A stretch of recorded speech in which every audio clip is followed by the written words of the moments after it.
It was the early morning of October 16th, 1946, Nuremberg prison. The air was thick, heavy with the smell of cold sweat, the rough pine wood of the gallows, and the absolute silence of the death that awaited. Inside the execution chamber, a bare electric light shone down on 3 black wooden platforms. 11 men would die here tonight, but this was the one everyone waited for. The door opened. He walked in, or rather limped in, a giant. Nearly 2 meters tall, his body gaunt, awkward in an ill-fitting prisoner's uniform. He was Ernst Kaltenbrunner, a name synonymous with horror. The head of the RSHA, the Reich Main Security Office, the man who commanded the Gestapo, the SD, and the Einsatzgruppen death squads. He was the highest-ranking SS war criminal to survive to face justice. A flesh-and-blood ghost. His face, once the pride of an Austrian fraternity duelist, was now disfigured. Deep crisscrossing scars stretched across his pale skin. His eyes were deeply sunken, empty, yet still held a flicker of sickly obstinance. He glanced at the gallows, then at the witnesses, the Allied officers, the journalists. Not a trace of remorse, only contempt. The charges were read once more. War crimes, crimes against humanity, overseeing the extermination camps, ordering the torture and massacre of millions of people. He was asked for his last words. He stepped toward the microphone, his long neck extended like a vulture. His voice was hoarse, a mix of German and a crude Austrian accent. "I loved my German people and my fatherland with a warm heart," he muttered. "I have done my duty according to the laws of my people, and I am sorry that my people were led this time by men who were not soldiers." A lie. A final absurdity. Sergeant John C. Wood, the U.S. Army hangman, pulled the black hood over his head.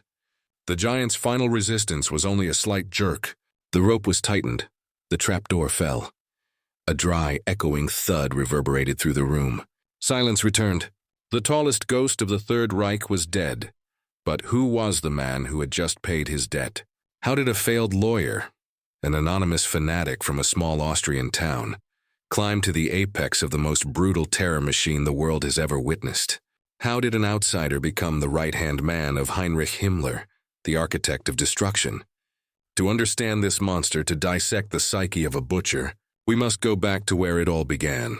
Ernst Kaltenbrunner was born in Ried im Innkreis, Austria-Hungary in 1903. He was not born into poverty. His father was a lawyer, an educated man, but from an early age Kaltenbrunner carried a smoldering rage. He was tall, clumsy, and always felt like an outsider. His youth was shaped by 2 things: the collapse of the Austro-Hungarian Empire after World War I, and scars. Like many middle-class youths, he joined dueling fraternities. He threw himself into duels with a frenzy, not for honor, but for violence. He sought pain both in inflicting and receiving it. His face was soon etched with deep cuts, which he wore like a badge of toughness, a mask to hide his profound insecurity. He followed in his father's footsteps, studying law in Graz. But his heart did not belong to law books. It belonged to hatred. He hated Austria's nascent democracy. He hated the Treaty of Versailles. And above all, he hated the Jews and the communists, whom he believed had stabbed great Germany in the back. In 1930, he found his calling. Kaltenbrunner joined the Austrian Nazi Party and the SS. This was where he belonged. In the SS's sick order, his giant stature and his ruthlessness were an asset. He was not an ideologue. He was not an orator like Goebbels or a flashy opportunist like Goering. He was an enforcer, a loyal attack dog. He quickly rose through the ranks of the Austrian SS. He ascended not by intellect, but by absolute brutality and unquestioning loyalty. He organized thug groups, terrorized political opponents, and built an underground spy network. He was arrested multiple times by the Austrian authorities for illegal activities. Each time he was released from prison, he only became more extreme, more hardened. In 1938, his time arrived. Anschluss, the annexation of Austria into Nazi Germany. Kaltenbrunner was one of the main architects of the internal overthrow.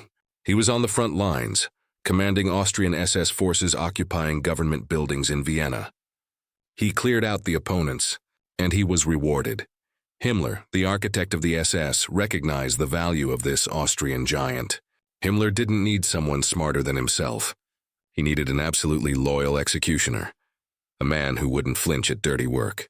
Kaltenbrunner was appointed higher SS and police leader in Austria, turning his homeland into a laboratory for terror policies. He oversaw the establishment of the Mauthausen concentration camp, one of the most brutal hells on earth. He didn't just sign papers, he visited. Witnesses recount that Kaltenbrunner, with his massive frame, strolled through the Mauthausen quarries, watched exhausted prisoners being beaten to death, and his scarred face registered no emotion, but true power was still out of reach. Standing above him was an even more terrifying shadow. Reinhard Heydrich. Heydrich was Hitler's blonde beast, intelligent, merciless, and the head of the RSHA. Kaltenbrunner both feared and envied Heydrich. He was merely a provincial henchman compared to the brain behind the final solution. And then, in June 1942, fate intervened. Heydrich was assassinated by Czech operatives in Prague. The Butcher of Prague was dead. The RSHA machine, the heart of the Nazi terror state, was suddenly leaderless. Himmler faced a choice. He needed a replacement, not another clever man who might challenge him, but a loyal executor, someone brutal enough to take over the dirtiest job, but stupid enough never to pose a threat. Himmler's gaze fell upon Austria, towards the giant with the scarred face. In January 1943, Ernst Kaltenbrunner was summoned to Berlin. He was appointed chief of the RSHA. In a single night, the failed lawyer from Ried im Innkreis became one of the most powerful men in the Third Reich. He held the Gestapo, the secret police. He held the SD, the intelligence service. He held the criminal police. And most importantly, he gained direct control over the Einsatzgruppen firing squads and the entire system of extermination camps. He became the supervisor of the Holocaust killing machine. Kaltenbrunner didn't waste a second. If Heydrich was a cold architect of genocide, Kaltenbrunner was a sadistic warden. He didn't just work behind a desk. He wanted to see blood. He accelerated the pace of the final solution. Under his command, the trains to Auschwitz, Treblinka, and Sobibor ran more frequently. He ordered Adolf Eichmann, his direct subordinate, to clean out the Hungarian ghettos. Hundreds of thousands of Hungarian Jews were sent to the gas chambers in a few short months, all under Kaltenbrunner's meticulous supervision. He was the embodiment of bureaucratic cruelty. He received daily reports not about currency or supplies, but about the number of people killed. He read them like a stock market report. 5,000 units processed. 10,000 units liquidated. Units here were men, women, and children. But his cruelty was not limited to offices. He was a heavy drinker and a sadist. Subordinates described him as terrifying, often drunk, yelling and threatening even high-ranking SS generals. He took pleasure in torture. One of his most infamous orders was the Kugelerlass, the bullet decree. This order stipulated that Allied prisoners of war, especially officers who tried to escape and were recaptured, would not be returned to the POW camp. Instead, they would be secretly transferred to Mauthausen concentration camp. There, they would be taken to the basement, forced to stand against a height-measuring device, and when they weren't paying attention, an SS gunman would shoot them directly in the neck. This was Kaltenbrunner's signature. Murder secretly, cowardly. And absolutely, he was also the man behind the brutal retaliation after the July 20th, 1944 plot, when a group of German officers tried to assassinate Hitler. When the bomb exploded, Hitler was only slightly wounded, but his paranoia exploded, and Kaltenbrunner was the instrument of that paranoia. He unleashed a new reign of terror inside Germany itself. He oversaw the arrest of thousands, not just those involved, but their families, friends, and anyone suspected of opposition. His Gestapo worked overtime. Their torture chambers echoed with screams day and night. Many were hanged with piano wire at Plötzensee prison under his personal orders. Ernst Kaltenbrunner turned the final months of the Third Reich into a bloody nightmare. He wasn't trying to salvage the war. He was trying to drag as many people down to hell with him as possible. He had become the pure embodiment of destruction, a scarred, drunk giant ghost presiding over the collapse of a continent, and he believed he was invulnerable. He believed the 1,000-year Reich would shield him. He was wrong, As the walls of Berlin began to shake, even the most terrifying butcher began to realize that the moment of reckoning was approaching. The hunt for the monster was about to begin. April 1945. Berlin was a living hell. The roar of the Soviet Red Army's artillery was at the gates. Their Führer was huddled underground in a concrete bunker, presiding over a collapsed reign of paranoia. And where was Ernst Kaltenbrunner? He wasn't in the bunker. He didn't fight to the end. The giant of the SS, who had sworn an oath of loyalty unto death to Hitler, who had ordered tens of thousands of SS men to be martyrs, was one of the first rats to abandon the sinking ship. In the final days of April, Kaltenbrunner, the head of the Reich's security apparatus, simply vanished. He abandoned Berlin to its fate, abandoned the Gestapo, abandoned the RSHA. He took a car, armed himself with fake documents, and drove south. He wasn't fleeing to save Germany. He was fleeing to save his massive, cowardly hide. Where did he go? To the place he knew best, to the Austrian Alps. There was a myth, a final Nazi delusion called the Alpine Fortress, Alpenfestung. It was a crazed, romantic idea that the remnants of the SS and Wehrmacht would retreat to the majestic mountains of Austria and Bavaria, fighting an endless guerrilla war. It was a dream, but for men like Kaltenbrunner, it was the last excuse. He arrived in Altausee, a picturesque resort town by a lake, where, ironically, the Nazis had hidden thousands of stolen works of art in a salt mine. But Kaltenbrunner wasn't interested in art. He was interested in hiding. He was no longer Obergruppenführer SS Ernst Kaltenbrunner. He had shaved his mustache. He had discarded the terrifying black uniform. He was now Dr. Eckelberg, an ordinary medical employee trying to return home. He thought he was clever. He thought that in the chaos of war, among millions of refugees, no one would recognize a scarred giant. As long as he wasn't wearing a uniform, he found a perfect hiding spot, a remote hunting lodge high up in the Totschgebirge Mountains. He wasn't alone. He brought an aide and a mistress.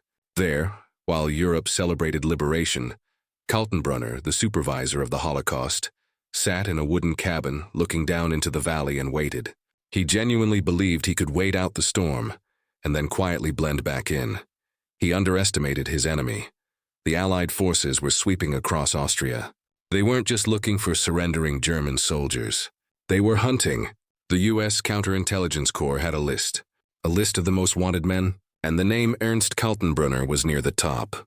The CIC agents knew Kaltenbrunner was Austrian. They knew that, like a wounded animal, he would return to his lair.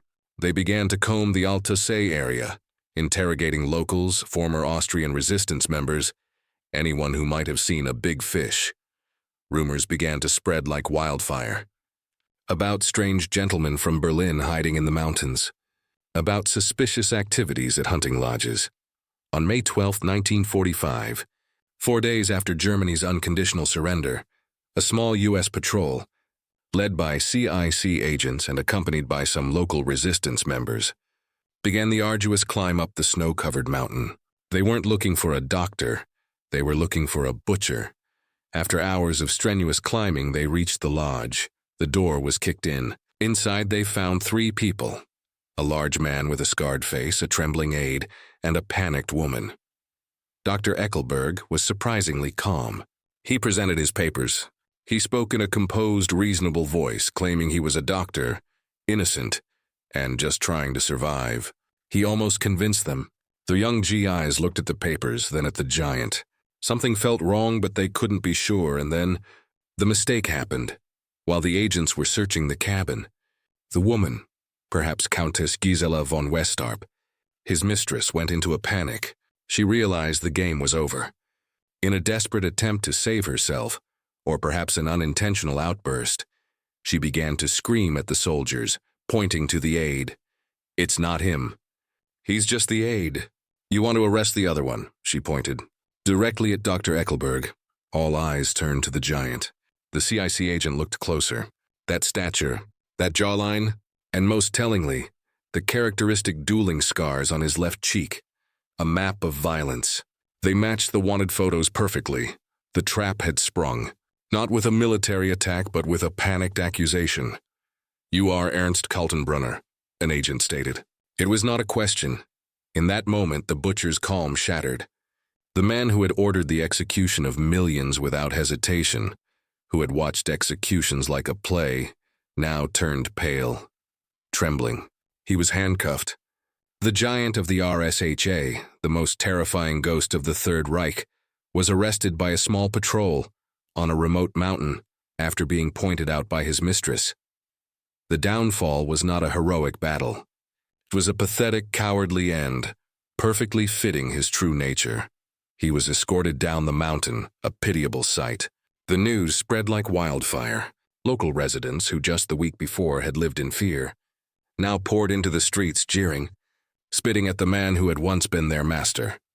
Kaltenbrunner was taken to a series of internment camps, interrogated relentlessly. He was stripped of all dignity. He was undressed, sprayed with disinfectant. He was spun around like a top by the interrogators.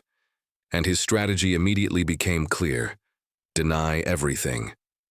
In the initial interrogations, he put forth a ridiculous story.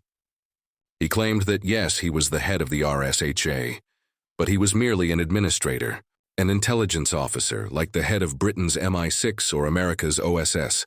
He claimed he was only concerned with counter-espionage, protecting the Reich from external enemies. When asked about the Gestapo, he said, "I had virtually no control over it. That was Heinrich Müller's domain." A convenient lie, as Müller had disappeared and was presumed dead. When asked about the concentration camps, he said, "That was the job of the SS Economic and Administrative Main Office, not mine. I had nothing to do with them."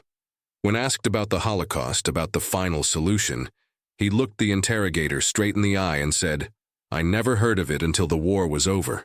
I was as shocked as you are." It was a level of disgusting duplicity. The man who signed hundreds of execution orders, who received daily reports from Auschwitz, who directly ordered Eichmann to exterminate Hungarian Jews, was now playing the role of an innocent bureaucrat. But the Allied investigators were not fooled. They had documents, they had witnesses slowly emerging, and they had a plan. Ernst Kaltenbrunner, along with 21 other top Nazi war criminals, was brought to Nuremberg. This was no longer a cell interrogation. This was the International Military Tribunal. This was a trial before the world. And Kaltenbrunner, in the absence of Himmler, who committed suicide, and Heydrich, who was assassinated, was now the highest-ranking living representative of the entire SS terror apparatus. He sat in the front row of the defendants, a looming shadow even sitting down. He was thinner after months of confinement, but the look of contempt remained. He looked at the judges, the prosecutors, with a chilling arrogance. The trial began. The chief American prosecutor, Robert H. Jackson, exposed him from the start. Jackson did not call him a soldier. He called him a conspirator, a butcher. And then Kaltenbrunner, through his lawyer, presented his defense. His plea remained unchanged. "I am innocent. I knew nothing." He claimed he was only a phantom in the administration, a name on paper. He tried to paint a picture of himself as an Austrian patriot, caught up in a machine he couldn't control. The other defendants sat beside him, Göring fat and addicted, trying to reclaim glory. Hess mentally unstable. Speer, the contrite architect. But Kaltenbrunner was different. He was the embodiment of the SS.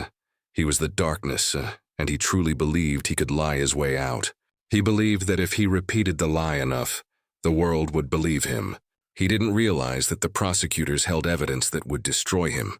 They had his signatures, they had the orders, and they had the witnesses who had seen the monster in action.